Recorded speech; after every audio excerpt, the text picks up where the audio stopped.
1848년의 유럽, 1933년 1월 28일. 지금까지도 우리는 자주 여러 나라의 혁명과 전쟁의 위기를 보게 되곤 한다.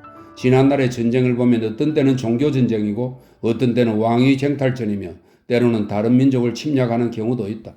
이 모든 원인의 배후에는 대개 경제적인 원인이 뒤따랐다. 예컨대 중앙아시아의 여러 부족에 의한 유럽 및 아시아에 대한 침략은 굶주림 때문에 서진을 하게 된 결과였다. 경제적인 발전은 한 민족이나 또는 국민의 힘을 강화하여 다른 민족 위에 군림하게 된다. 나는 유럽의 종교전쟁이나 그 밖의 전쟁에서도 경제적인 요인이 항상 작용한다는 점을 누차 얘기한 바 있다. 우리가 현대로 접근함에 따라 종교전쟁과 왕위 쟁탈전은 찾아볼 수 없게 되었다. 물론 전쟁 자체가 사라진 것은 아니고 오히려 더욱 치열해졌으나 다만 그 원인이 정치적 경제적인 것으로 변한 것이고 특히 정치적 원인은 민족주의와 깊은 관계가 있었다.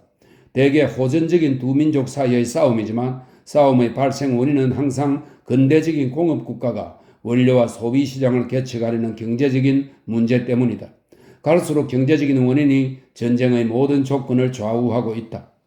옛날의 혁명은 주로 궁정 내의 왕권 혁명이어서 왕족끼리 치고받고 죽이는 것이었고 때로는 압정에 견디다 못한 서민이 봉기하여 압제자를 쓰러뜨리거나 아니면 야심에 찬 군인이 군대의 힘을 빌어 왕위를 빼앗는 경우들이었다.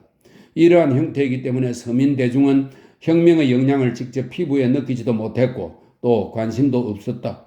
군주는 바뀌어도 제도는 여전히 지속되어 대중들의 생활은 변함이 없었기 때문이다. 물론 압제가 더 심한 혹독한 지배자도 있을 것이고 비교적 관대한 군주도 있었겠지만 지배자의 질이 좋고 나쁨이 크게 영향을 미치지 못하는 단순한 정치적인 변화로 대중의 생활에 변동이 심하지 않아 사회혁명도 일어나지 않은 것이었다. 그러나 민족혁명은 보다 큰 변화를 일으킨다. 한 민족이 다른 민족의 지배를 받게 되면 외국의 지배계급이 권력을 차지한다. 이것은 지배자인 외국을 위해서 한 민족이 희생되고 도구로 이용되는 것이기 때문에 종속국은 가슴에 한을 품게 된다. 게다가 침략국은 현지민의 상류 계급까지 권력의 자리에서 쫓아낸다. 그렇기 때문에 민족혁명이 성공하면 외국적 요소는 전혀 발붙이지 못하게 되어 집권층인 상류 계급은 큰 이익을 얻게 되나 하류층은 민족혁명에 이어 사회혁명에 따르지 않는 한 생활은 마찬가지다. 그러나 외국의 지배에서 벗어난 것만으로도 민족 전체는 큰 승리를 거둔 것이다. 사회혁명은 단순히 사회의 표면적인 것만 변화되는 다른 혁명과는 크게 다르다. 그것은 동시에 정치혁명도 초래하지만 사회의 구조를 바꿔버린다는 점에서 정치혁명 이상의 것이다. 의회에 우위를 부여한 영국혁명은 단순한 정치혁명에 그치지 않고 비교적 부유한 부르주아 권력의 합류를 의미하므로 어느 정도는 사회혁명이기도 했다. 상층 부르주아 계급은 이로써 정치적으로나 사회적으로도 상승하였으나 일반 대중은 별로 영향을 받지 않았다. 그러나 프랑스 혁명에 와서는 사회혁명의 성격이 대중에 더 접근된 것으로서 그것은 사회 질서를 완전히 뒤집어 놓았고 얼마 동안은 대중의 힘이 크게 작용하기까지 했다.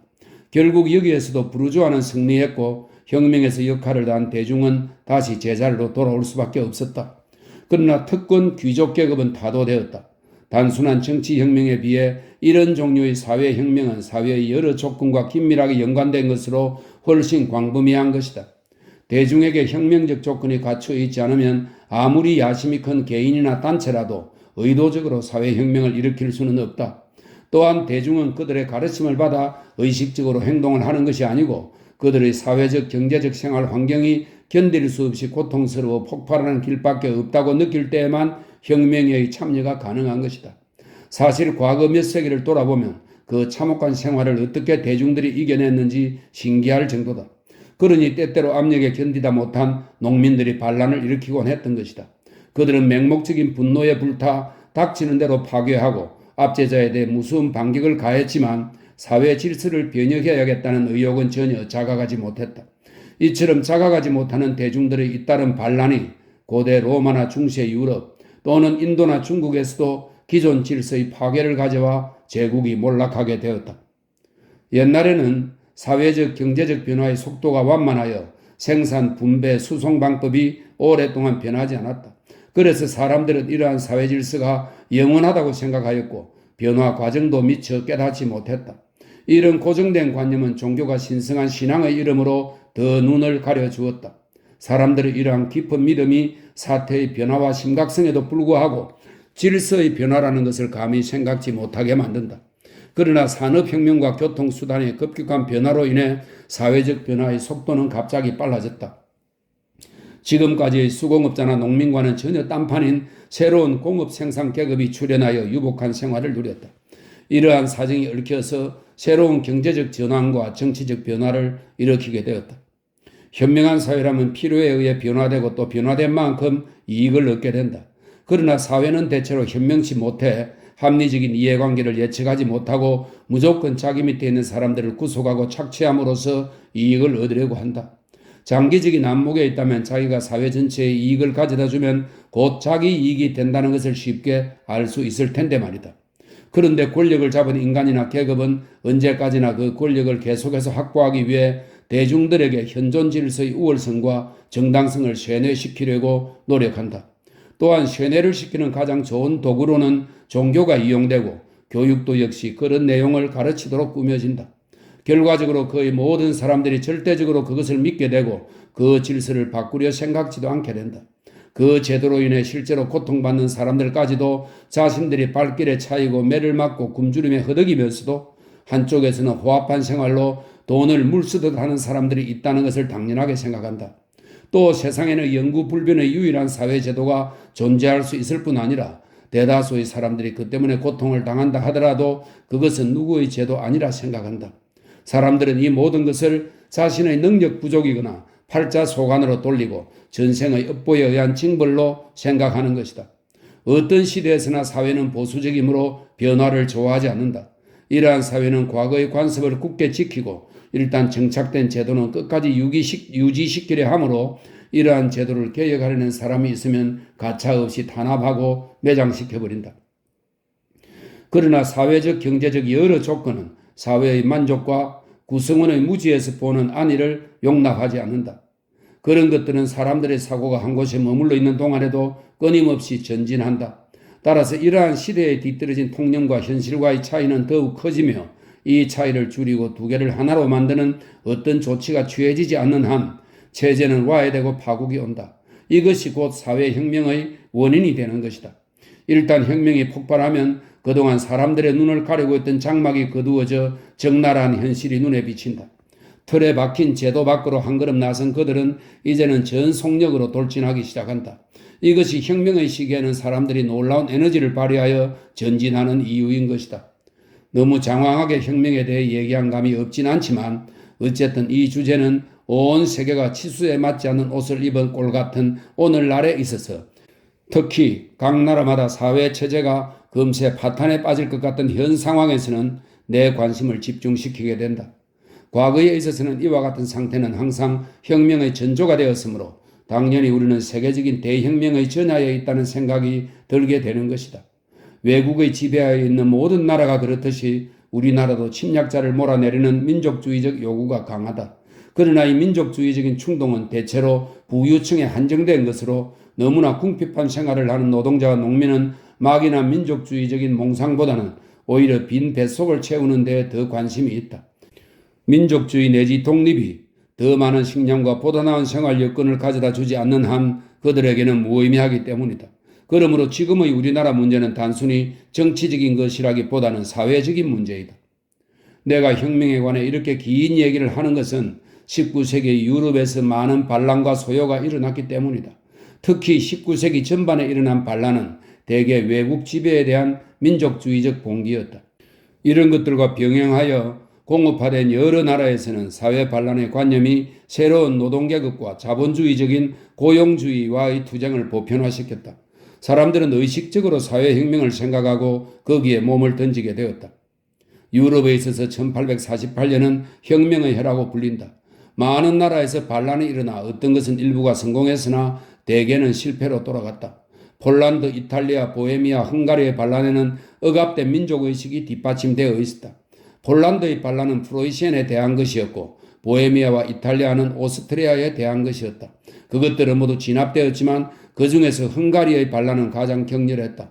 그 지도자는 헝가리 역사상 가장 뛰어난 애국자이며 자유의 투사인 코슈트였다. 2년 동안을 저항했으나 이 역시 진압되었다. 몇 해 후에 헝가리는 또 한 사람의 위대한 지도자인 데아크의 지도 아래 성공을 거두었다. 1848년에는 독일에서도 반란이 일어났다. 그러나 이것은 별로 중대한 결과를 가져오지 못한 채 진압되고 장래의 개혁만이 약속되었다. 프랑스에도 큰 변화가 있었다. 이미 1830년에 부르봉가가 쫓겨난 후 루이 필립은 반쪽 권력만 진 입헌군주로서 왕위를 차지하고 있었다. 1848년까지 통치하는 동안 대중은 그에게 실정을 느껴 그는 폐위되고 다시 공화국이 세워졌다. 이것은 대혁명 기간 중의 제1공화국에 이어 제2공화국이라 불린다. 이 혼란을 틈타서 나폴레옹의 조카인 루이 나폴레옹이 파리에 나타나 자유의 동지인 채 행세하여 공화국의 대통령으로 선출되었다. 그러나 그것은 권력을 차지하기 위한 위장 전술로 일단 지위가 안정되자 마각을 드러내기 시작하여 군대의 지휘권을 장악하고 1851년에 쿠데타를 일으켜서 그의 군대를 파리로 진군시켰다. 그의 잔악성은 유감없이 발휘되어 대중을 사살하고 국회를 굴복시킨 후 이듬해에는 스스로 제위에 올라 나폴레옹 3세라 칭했다. 나폴레옹의 아들은 끝내 황제는 못 되었지만 나폴레옹 2세로 불러주는 것이 도리라 생각되었기 때문이다. 제2공화국은 이렇게 해서 5년에 걸친 단기간의 정부로서 막을 내렸다. 영국에서도 소요와 분규가 잇따라 일어났는데 분규가 심해지면 완화시키는 방법을 강구하여 위기를 모면했고 융통성 있는 법률과 오랜 경험으로 피할 길이 없다고 판단되면 어느 정도 양보를 해서 타협을 하곤 했다. 이런 식으로 영국은 융통성 없는 헌법과 비타협적인 인민을 가진 다른 나라들처럼 갑작스러운 변혁은 피할 수 있었다. 1832년 선거권을 확대하는 개혁 법안을 둘러싸고 영국의 여론은 크게 들끓었다. 지금의 기준으로 본다면 그 법안은 별로 획기적인 안도 아니어서 중간계급 중 소수의 사람들을 유권자로 추구한 것에 지나지 않았고 노동자와 그 밖의 대다수의 사람들은 전혀 투표권을 줄 상상조차 하지 않았다. 당시의 의회는 소수의 부유층이 장악하고 있었기 때문에 그들은 그 특권과 그들을 쉽게 화원에 보내준 부패 선거구를 잃을까봐 전력을 다해 이 법안을 반대했고 만일 이 법안이 통과되면 영국은 개들이 날뛰는 곳으로 전락하고 세계는 종말을 고할 것이라고 위협을 했다. 여론이 두려워서 할 수 없이 반대론자들이 법안 통과에 동의했을 때는 영국은 내란 직전의 위기에 처해 있었다. 영국은 이 위기를 무사히 극복했으며 의회와 부유층은 여전히 안정 기반을 구축했고 유복한 중간계급은 더욱 세력이 강해지게 되었다. 1848년 전후에 또 하나의 큰 논쟁이 이 나라를 떠들썩하게 했는데 이것은 각종의 개혁을 요구하는 인민헌장을 포함하여 여러 가지 인민의 권리를 주장하는 청원서를 의회에 제출할 수 있는 길을 제도화하자고 제안한 인민헌장 운동이었다. 지배계급은 이 운동에 크게 겁을 먹었지만 곧 진압할 수 있었다. 공장에서는 노동자들이 지독한 가난에 찌들려 불만이 쌓여갔다. 이 무렵에 처음으로 노동법이 제정되어 노동자의 처지를 약간이나마 개선할 수 있었다. 영국은 번성하는 무역을 통해 급속히 돈을 모아 그야말로 세계의 공장이 되려 하고 있었다. 이익의 대부분은 물론 공장주들의 호주머니로 들어갔지만 그 중에 일부는 노동자들에게 분배되어 1848년의 반란을 막는 데 많은 도움이 되었다.